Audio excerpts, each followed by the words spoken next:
He lied to me, cost me thousands, and thought he could just walk away.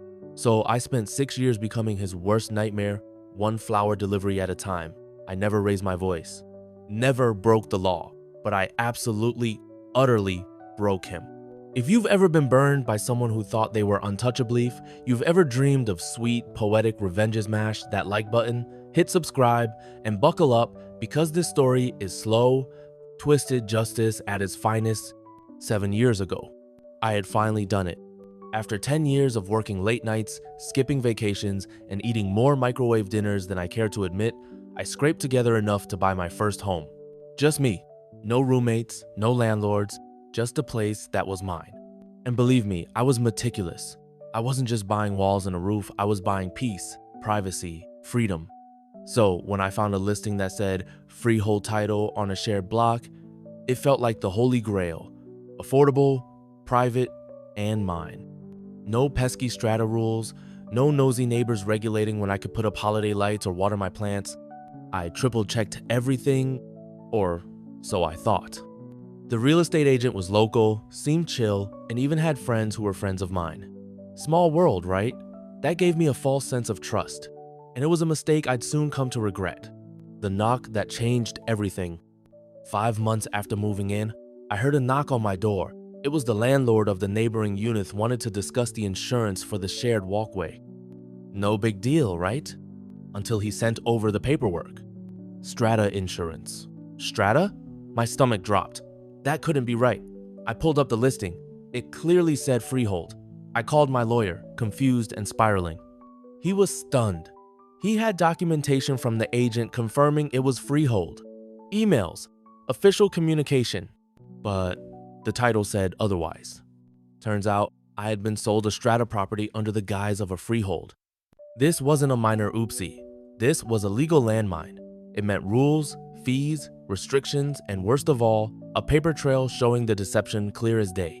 The confrontation, I sat down with the real estate agent face to face. I brought everything: printed emails, copies of the listing, the title deed itself, proof that he either grossly misrepresented the sale or knowingly lied. And do you know what he said? He denied everything. Didn't even blink. No apology, no offer to make it right.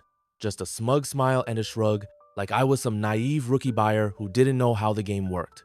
It wasn't just dismissive, it was personal. He looked at me like I was nothing, like I was stupid for even trying. We went to mediation. I asked for just one thing. When I decided to sell the place someday, he'd either do it for free or cover the commission. That's it. A small olive branch, a tiny patch on a massive wound. He offered me 102 go away. I walked. The turning point, I could have sued him. The mediator encouraged me to. My lawyer had my back. But truthfully, my health wasn't great at the time. I didn't have the strength to fight a long legal battle. So instead, I waited and I plotted. Because one thing I do have, patience. The long game begins. I did some digging, found his personal Facebook. It wasn't private. He had just come back from a boys on tour trip overseas, all grins and beers and barely buttoned shirts. Sloppy, cocky, exactly what I expected. Then I found his home address through a business registration search. And on the 1-year anniversary of the Salitha day, he sold me a lie. I sent him flowers. A dozen red roses. With a note, "Dear real estate agent, remembering you on this, our special day.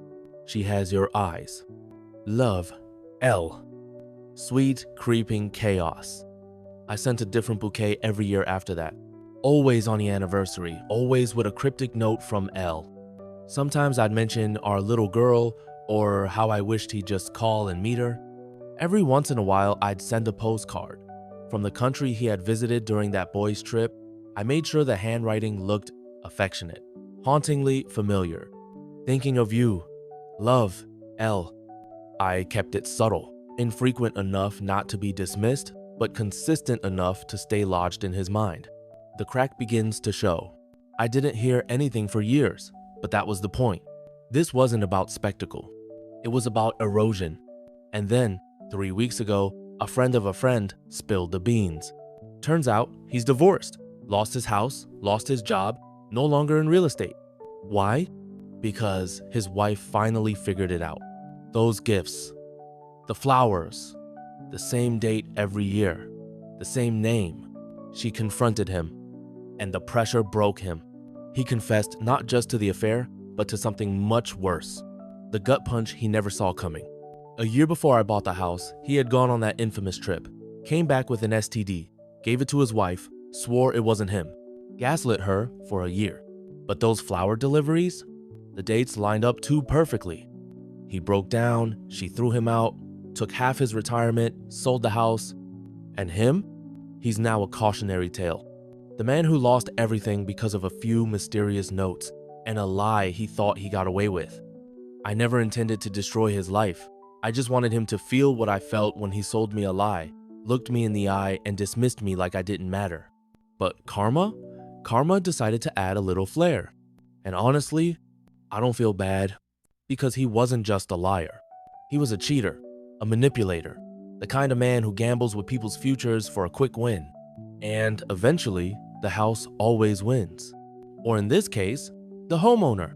They say revenge is best served cold, but sometimes it's better slow, drip by drip, year by year, until the truth unravels so perfectly it looks like fate. If this story gave you chills, hit that like button and let me know in the comments. What's the most satisfying revenge you've ever seen or heard? And don't forget to subscribe for more real stories of karma, justice, and long-awaited payback. Because sometimes the best revenge isn't fast. It's inevitable.